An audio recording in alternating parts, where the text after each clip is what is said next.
পরীক্ষা চলাকালীন নকল করছিলেন এক ছাত্র, আর সেই নকল করতে বাধা দেয় খোদ শিক্ষকের উপর চড়াও ওই শিক্ষার্থী। অবাক লাগলেও সত্যি, সিসিটিভি ফুটেজে ধরা পড়ল এমন এক ভয়াবহ দৃশ্য যা দেখে শিউরে উঠেছে নেট দুনিয়া। পরীক্ষার হলে পকেট থেকে মোবাইল বের করে উত্তর লিখছিলেন কেরলের ছাত্র শাহবাজ, কিন্তু সহকারী অধ্যাপক শিবরাজ কুমার তা ধরে ফেলতেই শুরু হয় ধুন্ধুমার। খাতা কেড়ে নিয়ে হল থেকে বেরিয়ে যেতে বলায় ক্ষিপ্ত ছাত্র হিতাহিত জ্ঞান হারিয়ে শিক্ষকের মুখে একের পর এক ঘুষি ও চর মারতে শুরু করেন। কর্ণাটকের কালাবুর্গির মালাকারেডি হোমিওপ্যাথিক মেডিকেল কলেজের এই ঘটনা এখন সোশ্যাল মিডিয়ায় টক অফ দ্য টাউন।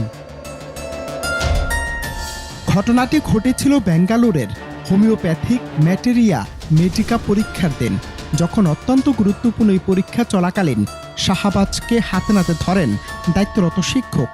ভিডিওতে দেখা যায় প্রথমে খাতা জমা দিয়ে দরজার দিকে এগিয়ে গেলেও শিক্ষকের তিরস্কার শুনেই মারমুখী মেজাজ নিয়ে আসেন ওই তরুণ। অন্যান্য পরীক্ষার্থীরা তাকে থামানোর আপ্রাণ চেষ্টা করলেও ছাত্রটির হাত থেকে শিক্ষককে বাঁচাতে রীতিমতো বেগ পেতে হয় তাদের। সামাজিক মাধ্যমের কল্যাণে জানা যায় কলেজ কর্তৃপক্ষ এই নজিরবিহীন ঘটনায় কঠোর অবস্থান নিয়েছে এবং ইতিমধ্যে শাহবাজের বাবা মায়ের সাথে যোগাযোগ করে বিষয়টি জানানো হয়েছে। তাৎক্ষণিক শাস্তিস্বরূপ তাকে ওই কলেজের আর কোনো পরীক্ষায় বসতে নিষেধ করা হয়েছে এবং তার বিরুদ্ধে প্রশাসনিক ব্যবস্থা নেয়ার প্রক্রিয়া শুরু হয়েছে। নেটিজেনরা ভিডিও দেখে ক্ষোভে ফেটে পড়েছেন। অনেকের মতেই শিক্ষারাঙ্গিনায় শিক্ষকের গায়ে হাত তোলা ক্ষমার অযোগ্য অপরাধ। আজ এই ভিডিওটি আমাদের সমাজের সামনে একটি বড় প্রশ্ন চিহ্ন দাঁড় করিয়ে দিয়েছে।